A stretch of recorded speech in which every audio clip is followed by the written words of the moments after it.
Boa tarde. O dia já está quase findando, mas ainda temos coisas para conversar sobre Deus, sobre a Bíblia.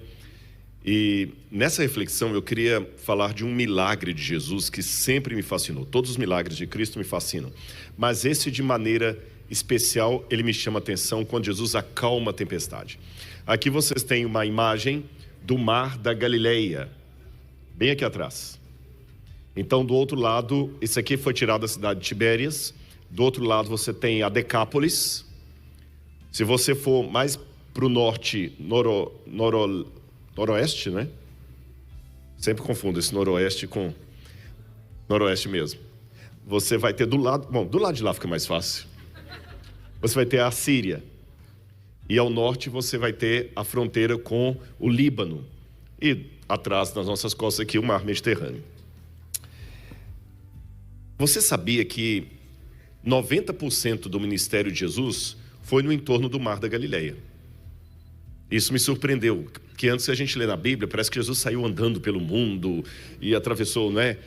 Não, Jesus ficou o ministério dele todo em torno do mar da Galileia. O mar da Galileia é um lago de água doce, na verdade. Ele é alimentado pelo rio Jordão e depois as águas saem e vão até o Mar Morto, lá embaixo. Por que é chamado de Mar da Galileia, sendo que é uma lagoa? Bom, nós mineiros não temos dificuldade de responder isso. Onde não tem praia, qualquer ajuntamento vira um lagoão, ou uma praia. Mineiro entende. Então eles chamavam de Yam Kinneret, o mar de Kinneret, mar que a gente chama de Genezaré, ou Mar da Galileia. Deixa eu explicar esses nomes para vocês.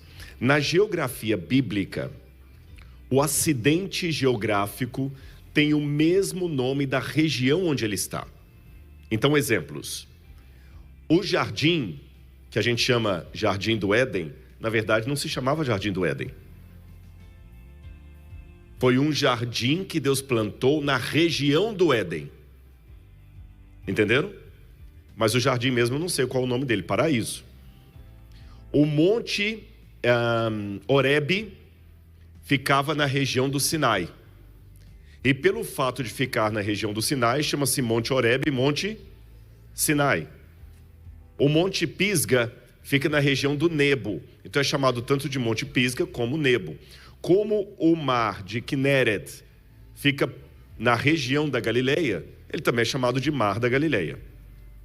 Ou às vezes até Mar de Tiberíades, porque a cidade de Tibérias fica ali em torno dele.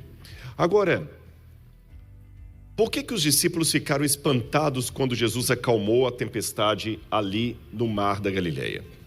Eu vou ler a passagem bíblica com vocês primeiramente. Deixa eu voltar aqui. Mateus capítulo 8.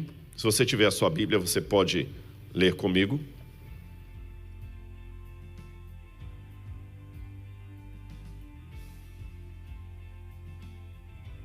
Mateus capítulo 8. Versículo 23 em diante.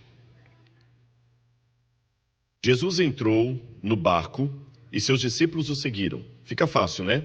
Entra no barco, atravessa, prega do outro lado, volta. E eis que levantou-se no mar uma grande tempestade, de modo que as ondas cobriam o barco. Jesus, porém, estava dormindo. Mas os discípulos foram acordá-lo, dizendo: Senhor, salve-nos, estamos perecendo. Então Jesus perguntou: por que vocês estão tão medrosos, homens de pequena fé? E levantando-se, repreendeu os ventos e o mar, e tudo se fez calmo. E aqueles homens ficaram admirados, dizendo: quem é esse que até os ventos e o mar lhe obedecem? Por que os discípulos ficaram tão espantados? Eles já tinham visto Jesus realizar outros milagres. Eles viram Jesus transformar água em vinho. Eles provavelmente viram Jesus expulsando alguns demônios. Eu não sei, porque os evangelhos não estão 100% numa ordem cronológica. O que tem de cronologia no evangelho é o início do ministério de Jesus e a última semana dele. Mas o miolo ali não está bem na ordem exata. Então o milagre da multiplicação dos pães pode ter acontecido antes disso, depois disso. Ou seja, eles tinham visto milagres. E o próprio Mateus, antes dessa passagem, diz que Jesus realizou muitas curas e muitos milagres e muitos exorcismos. Então, por que esse milagre de acalmar o vento e o mar trouxe alguma indagação aos discípulos? Eu quero ler com vocês um detalhe também em Marcos capítulo 4, quando fala desse mesmo episódio. Nós vemos Marcos contando de uma forma um pouquinho diferente. Marcos capítulo 4, versículo 35 em diante. Naquele dia, sendo já tarde, Jesus disse aos discípulos: vamos passar para outra margem. E eles, despedindo a multidão, então Jesus saiu um pouquinho da multidão, o levaram assim como estava no barco, e outros barcos o seguiam. Ora, levantou-se grande temporal de vento, e as ondas arremessaram contra o barco, de modo que o mesmo já estava se enchendo d'água. E Jesus estava na popa, dormindo sobre um travesseiro. Marcos não dá esse detalhe. Jesus estava tranquilo. Então a pergunta que eu faço é: Jesus acalmou o vento e as águas, e por que os discípulos ficaram tão admirados? Não faz sentido isso. Raciocinem comigo. Se eu hoje, como professor do NASP apenas, chegar ali no NASP numa Lamborghini, e no outro dia numa BMW, e no outro dia num carro mais caro aí, no Rolls Royce, você vai se espantar. Concorda comigo? Mas se o Elon Musk chegar um dia numa Lamborghini, outro dia no Rolls Royce, no outro dia numa BMW, você vai se espantar? Por que não? É óbvio. Ele já deu demonstrações que ele é multibilionário. Eu não. A comparação que eu quero fazer é para você entender isso. Jesus já havia dado demonstrações espirituais que ele tinha poder para tudo aquilo. Então não tinha porquê o espanto. Se fosse o primeiro milagre de Jesus, faz sentido, mas por que eles se espantaram? Bom, eu queria aquele vídeo que eu pedi o primeiro do filme. Talvez o vídeo não vai ficar muito bom, já vou prevenir vocês, mas esse vídeo ele traz um elemento que está errado. E a maioria dos filmes sobre a vida de Jesus tem um erro. Vamos ver se vocês conseguem perceber qual é o erro nesse filme que mostra que quem o produziu não fez muita pesquisa. E eu já estou ouvindo alguns respondendo aí. Que aqui está mostrando uma terrível chuva. Mas não foi chuva. Olha o que está escrito no Evangelho de Marcos. Levantou-se grande temporal de vento. Temporal de vento não é chuva. Com raios. Eu vou mostrar para vocês geograficamente como é Israel. Israel é uma cordilheira de montanhas do lado, outra do outro e um vale no meio, que é como se fosse uma fenda geológica. Então você tem lá em cima, tá vendo? É o mesmo mapa aqui em 3D e no outro ali. Lá em cima você tem as colinas de Golã e vem descendo e forma aquele acúmulo de água que é o Mar da Galileia. O Rio Jordão que alimenta o Mar da Galileia. Depois o Rio Jordão sai do Mar da Galileia e continua descendo e alimenta aquele que nós chamamos de Mar Morto. Agora, falando especificamente do Mar da Galileia, ele tem aqui montanhas, só que aqui no meio tem uma entrada, como se fosse quase que um corredor de montanhas. E o vento, quando vem do norte, ele sopra, ali é o lugar de Ritim, é o corredor de Ritim. O vento passa vindo do mar Mediterrâneo e quando ele entra naquele corredor, lembra que é montanha de um lado e montanha de outro? Ele pega a velocidade e faz um redemoinho. Às vezes o vento vem do lado do Líbano e ele pega também um corredor. Ora, se você está assoprando num lugar e passa por uma parte mais fina, pega pressão, né? Ó, se eu soprasse, ó, deu mais pressão. Esse vento que passa, ele levanta ondas no Mar da Galileia. Vê se vai dar para o pessoal ver a animação que eu tenho do Mar da Galileia, ele levanta ondas de até 3, 4 metros. E às vezes, olha aqui um desenho gráfico, tá vendo lá? Quando o vento vem, ele sopra e ele passa no Mar da Galileia e levanta ondas que destroem até asfalto na cidade. Coloca o outro slide também, se der, por gentileza. Ou outro vídeo, tem mais um outro videozinho além desse. Só tem esses dois? Tinha um terceiro, que ele não passou então. Tinha um terceiro vídeo, infelizmente. Tinha um terceiro vídeo onde eu mostro um vídeo no Mar da Galileia, com o vento passando, as ondas fazendo, e você vê o céu limpo, sem uma gota de água. Entenderam a explicação geográfica? Mesmo que eu não mostrei o outro vídeo, deu para vocês entenderem? Então, o filme estava errado. Foi uma tempestade de vento. Agora, por que isso chamou tanto a atenção dos discípulos? Por essa razão. Na antiguidade, os mares sempre foram vistos como o lugar das trevas, dos demônios, dos monstros mais terríveis, na mitologia de um modo geral. Os mares sempre foram vistos como lugar caótico. Se você lê, por exemplo, os Argonautas, a própria Odisseia de Homero, você vê sempre, são os navegantes que vão para alto mar e enfrentam coisas terríveis. O mar sempre era lugar de medo, terror. Quando você vê, por exemplo, pisos de casas de pessoas que tinham muita condição financeira, o piso sempre era feito de mosaico. E você vê que o mosaico sempre traz imagens de homens pescando e o mar cheio de monstros terríveis. Essa era a mentalidade da época. E de onde vem tudo isso? Toda essa ideia? Bom, a própria cosmologia dos sumérios, dos egípcios, sempre mostravam o mar como um lugar caótico, Apsu, onde mora o grande monstro do mar.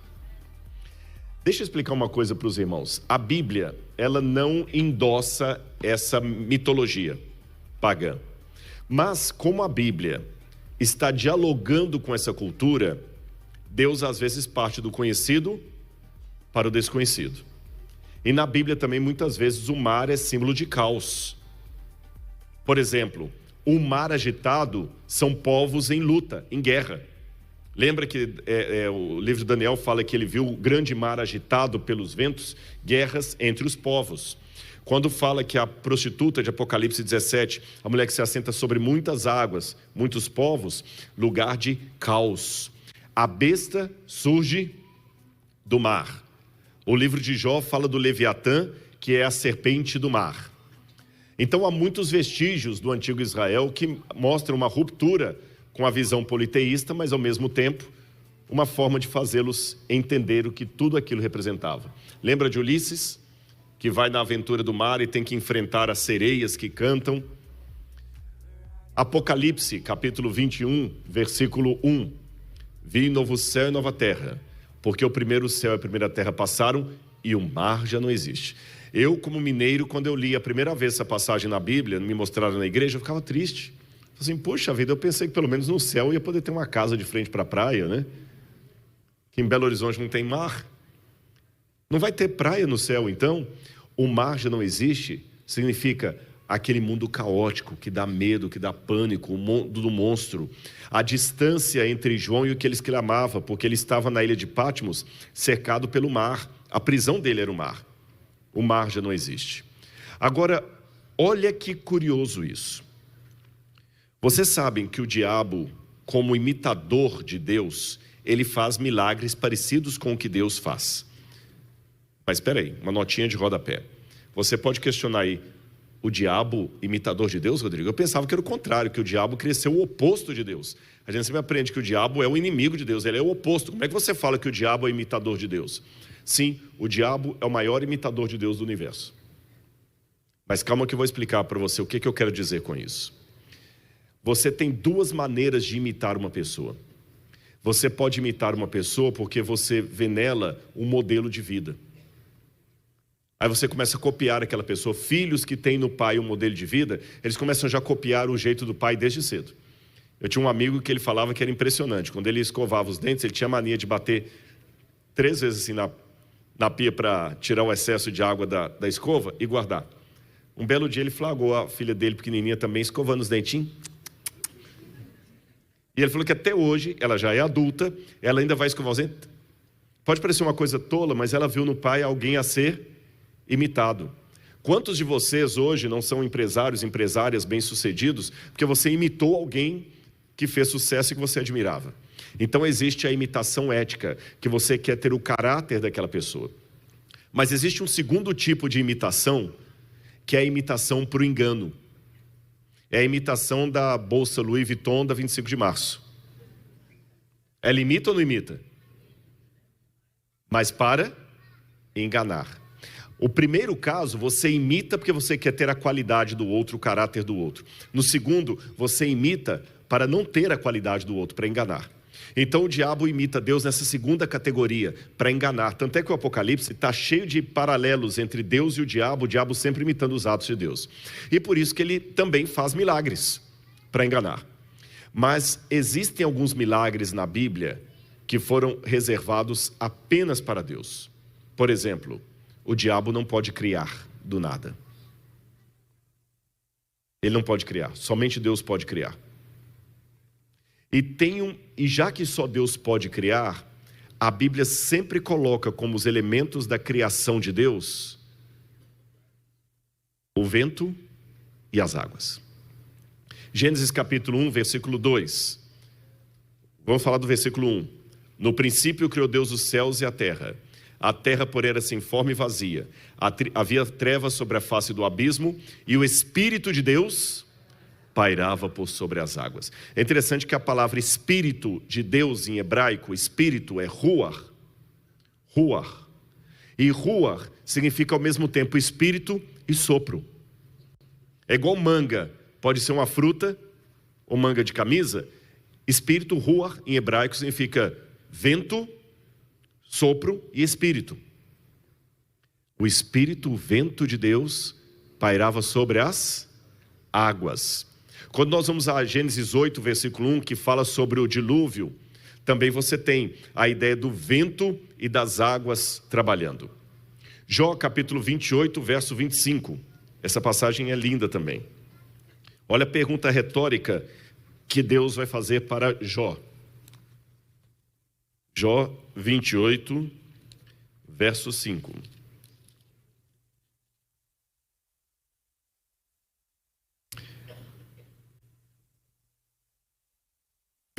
Perdão, 28, 25, obrigado. Quando Deus regulou o peso do vento e fixou a medida das águas. Vocês estão vendo sempre o binômio vento e água junto? Vento e água. Salmo 65, versículo 7. Nossa, toda hora cai um pedaço aqui. Salmo 65, versículo 7.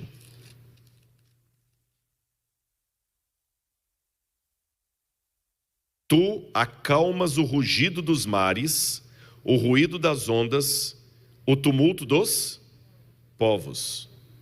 Interessante. O vento do mar, o rugido dele, o tumulto dos povos. Salmo 89, verso 9.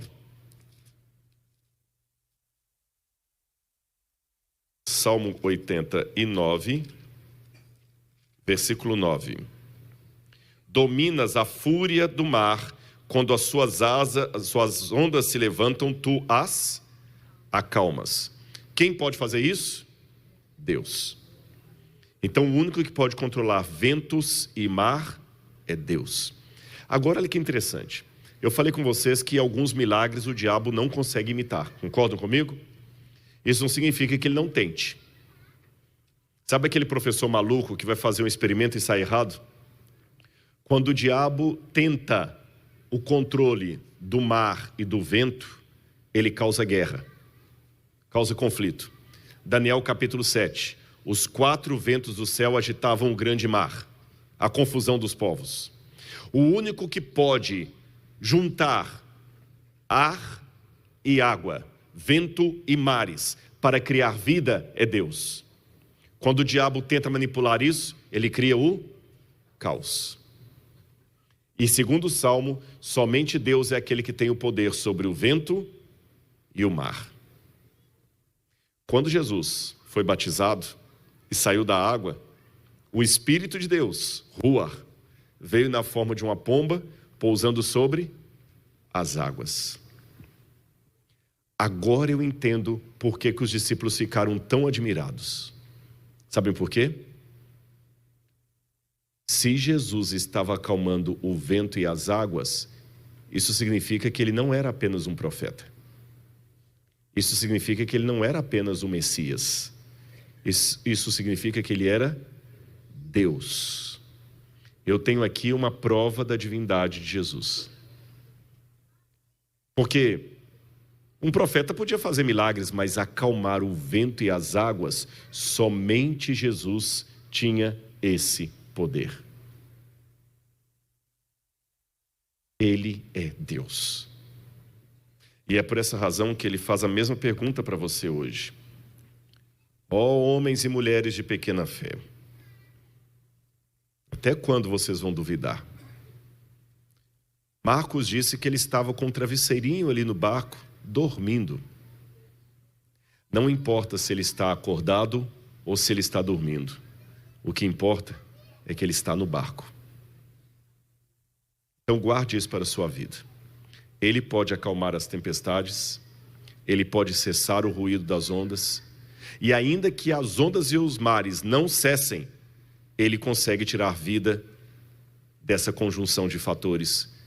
Ele consegue trazer para você a salvação, a libertação e a vida eterna. Amém? Que Deus abençoe sua vida.